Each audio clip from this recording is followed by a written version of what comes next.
తయారు చేసినాం. కానీ ఈరోజు గడిచిన 10 సంవత్సరాల్లో ఎవరు కూడా క్రీడాకారులకు తయారు కాలేదు. దానికి కారణం మీకు ఎంకరేజ్మెంట్ లేక, మీ మీద డబ్బులు ఖర్చు పెట్టక, మీ మీద అసలు క్రీడలంటే ఏందో ఆలోచన లేక 10 సంవత్సరాలు అస్తవ్యస్తం చేసిన క్రీడా వ్యవస్థను. మన ప్రతి పాఠశాలలో పీఈటీలు ఉన్నారు. మా పిల్లల భవిష్యత్తు కోసం మేము పనిచేస్తామని వాళ్ళు ముందుకొచ్చి మొన్ననే నా దగ్గర అడిగినారు. నేను ఒక్కటే చెప్పినా, నా నియోజకవర్గం నుంచి నేషనల్ లెవెల్లోనో ప్రపంచ లెవెల్లోనో ఆటలాడే విధంగా మీరు తయారు చేయండి. మీకేమి కావాలో నేను సదుపాయాలు కల్పిస్తా అని చెప్పిన. తప్పకుండా మీకు సదుపాయాలు కల్పించడం కోసం నేను ఈరోజే కలెక్టర్తోని ఎక్కడైతే ప్రభుత్వ స్థలాలు ఉన్నాయో అక్కడ స్థలం దొరికితే ఈ వచ్చే సంవత్సరం బడ్జెట్లో నేను బడ్జెట్ పెట్టి చిప్పియడానికి నేను ప్రయత్నం చేస్తానని కూడా మరొకసారి మీకు మనవి చేస్తున్నా. మీరంతా ఎవరో కాదు, మా పిల్లలు. మన నియోజకవర్గంలో ఉన్న ప్రతి కుటుంబం నా కుటుంబంగా భావించి అస్తవ్యస్తమైనటువంటి ఈ ఇబ్రాహీంపట్నాన్ని ఒక ఆదర్శ నియోజకవర్గంగా తీర్చిదిద్దాలనేటువంటి ఒక గట్టి పట్టుదలతోని ముందుకెళ్తున్నటువంటి పరిస్థితి ఉంది. 10 సంవత్సరాలు పని చేయనటువంటి దుర్మార్గులకు బుద్ధి చెప్పి నన్ను ఈ నియోజకవర్గంలో 40,000 మెజార్టీతో ఈ నియోజకవర్గ ప్రజలు గెలిపించారు. ఎప్పుడు 400 ఓట్లతో కూడా గెలవని దుర్మార్గులు 10 సంవత్సరాలు పాడు చేసినారు. నాకు తెలుసు, నేను 10 లక్షల మంది చార్మినార్ నుంచి మొదలు పెడితే నల్లగొండ వరకు, చార్మినార్ నుంచి మొదలు పెడితే మహబూబ్ నగర్ వరకు 10 లక్షల ఓట్లకు ఒకవైపు హైదరాబాద్ నగరం, ఇంకొక వైపు రంగారెడ్డి జిల్లాలో ఉండి 1,000 కోట్ల రూపాయలు తెచ్చి అభివృద్ధి చేసి ఆ ప్రాంతాన్ని సస్యశ్యామలు చేసిన పరిస్థితి ఈరోజు ఇబ్రాహీంపట్నం నియోజకవర్గాన్ని చేసి తీరుతా అని చెప్పి కూడా ఈ సందర్భంగా మీకు నేను మనవి చేస్తున్నా. ఇబ్రాహీంపట్నం నియోజకవర్గంలో ఉండేటువంటి మీ తల్లిదండ్రులందరూ మిమ్మల్ని ఎంతో కష్టపడి మీకు అన్ని వాళ్ళు ఒక్క పూట తిని మీకు 3 పూటల భోజనం పెట్టి వాళ్ళు చదివిపిస్తున్నారంటే మన తల్లిదండ్రులు పడేటువంటి శ్రమను ఆలోచించి మీరు చదువుకోండి, మీకు అండగా నేనుంటా, మీకు ఏది కావాలన్నా నేను పని చేయడానికి నేను సిద్ధంగా ఉంటా అని చెప్పి ఈ సందర్భంగా మనవి చేస్తున్నా. అందుకే ఈరోజు మా పీఈటీలకు కూడా నేను ఒకటే మనవి చేస్తున్నా, మీ దగ్గర ఏది తక్కువన్నా పర్వాలేదు, ఆ పిల్లల కోసం, ఆ పిల్లల భవిష్యత్తు కోసం నా దృష్టికి తీసుకురండి. అవసరమైతే నా సొంత డబ్బులు ఖర్చు పెట్టైనా ఈ పిల్లలకు క్రీడాకారులుగా తీర్చిదిద్దడానికి నా వంతు నేను ప్రయత్నం చేస్తా అని చెప్పి ఈ సందర్భంగా మనవి చేస్తున్నా.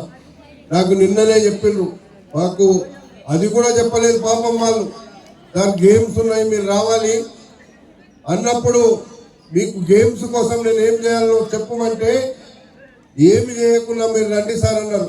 మన టీచర్లంతా పీఈటీలంతా ఏదో ఒకటి చేయాలని అప్పటికప్పుడే నిన్ననే నాకు చెప్తే నేను ప్రశాంత్ చెప్పగానే ఆ టీషర్ట్లు తీసుకొచ్చి తయారు చేసుకొని ఇక్కడ వచ్చిండు. నాకు ముందు చెప్పినుంటే మీకు పూర్తి డ్రెస్ ఇచ్చేవాడిని, ఈరోజు ఒక టీషర్ట్లే ఇచ్చిన. నెక్స్ట్ ప్రోగ్రామ్కి నాకు ముందు చెప్పండి, ఎంతమంది పిల్లలు ఉన్నారో అంతమందికి మీ క్రీడాకారుల దుస్తులను ఇచ్చే బాధ్యత నాది అని చెప్పి కూడా ఈ సందర్భంగా మీకు నేను మనవి చేస్తున్నా. ఈరోజు నిజంగా మిమ్మల్ని అందరినీ హృదయపూర్వకంగా అభినందిస్తున్నా. మీరు క్రీడల్లో రాణించాలని, మీరు క్రీడాకారులుగా ప్రపంచ ఖ్యాతి పొందాలని, మన ఇబ్రాహీంపట్నం నియోజకవర్గం నుంచి బ్రహ్మాండమైనటువంటి క్రీడాకారులను తయారు చేసినామని మన పీఈటీలకు పేరు రావాలి, మన నియోజకవర్గానికి పేరు రావాలి, మన ముఖ్యమంత్రికి పేరు రావాలి, మనందరి పిల్లల యొక్క భవిష్యత్తు బాగుపడాలనేదే నా ఆలోచన. ఈరోజు ప్రభుత్వ పాఠశాలలో చదువుతున్నటువంటి మన పిల్లలకు ఆరుట్ల గ్రామంలో, ఆరుట్లకెళ్ళి ఇక్కడ చాలా మంది విద్యార్థులు ఉన్నారు. ఒకప్పుడు 700 మంది స్టూడెంట్స్ ఉంటే ఈరోజు దాదాపు 2000 పైసలకు ఇప్పటికే అడ్మిషన్లు అయ్యి ఆ పాఠశాలను బ్రహ్మాండంగా ఒక మోడల్ పాఠశాలగా ఆరుట్లలో తయారు చేస్తున్నాం. ఒక ఆరుట్లనే కాదు, ప్రతి పాఠశాలలో మీ పాఠశాలలు కూడా ఆదర్శంగా ఉండాలని, అన్ని వసతులు ఉండాలని, ఆ పాఠశాలలో శుభ్రంగా ఉండాలి, పరిశుభ్రంగా ఉండాలి, పిల్లలకి ఏం కావాలో అవి చేయడానికి నేను అన్ని చర్యలు ఎప్పటికప్పుడు తీసుకుంటున్నా. అయినా ఇంకా చాలా పాఠశాలలో కనీస వసతులు కూడా లేవు. ఏ పాఠశాలలో ఏమేమి ఇబ్బంది ఉందో నాకు నిన్ననే ఎంఈఓకు పిలిచి చెప్పిన, మీ జిల్లా డిఈఓకు చెప్పిన, వాళ్ళు చేస్తామని చెప్పిండ్రు. వారం రోజుల్లో నాకు ఒక లిస్ట్ ఇస్తానని చెప్పిండ్రు. అదంతా తీసుకొని కలెక్టర్కు చెప్పి ఆయా పాఠశాలలో ఉండే పిల్లల యొక్క భవిష్యత్తు కోసం ఆ పాఠశాలలో అన్ని వసతులు కల్పించడానికి నేను ప్రయత్నం చేస్తా అని చెప్పి మీకు ఈ సందర్భంగా నేను మనవి చేస్తున్నా.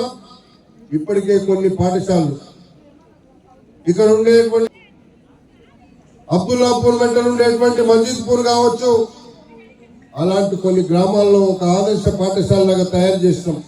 ఈరోజు ఆరుట్ల ఎలా చేస్తున్నామో అన్ని పాఠశాలలో అన్ని వసతులు కల్పించడానికి మేము ప్రభుత్వం పక్షాన ఒక ఐఏఎస్ ఆఫీసర్ను, ఒక జిల్లా కలెక్టర్ పనిచేసినటువంటి మురళిని ఎడ్యుకేషన్ ఇన్స్టిట్యూట్లు బాగుపరచడానికి ఏ వసతులు కల్పించాలో ఉండడానికి, ఆయనను ఈ యొక్క పిల్లల భవిష్యత్తును మార్చడానికి ఆయనకు ఒక చైర్మన్ ఇచ్చి ప్రభుత్వ పక్షాన ఆయన స్టడీ చేసి చేయమని చెప్పినామనేటువంటి మాట కూడా మీకు ఈ సందర్భంగా నేను మనవి చేస్తున్నా.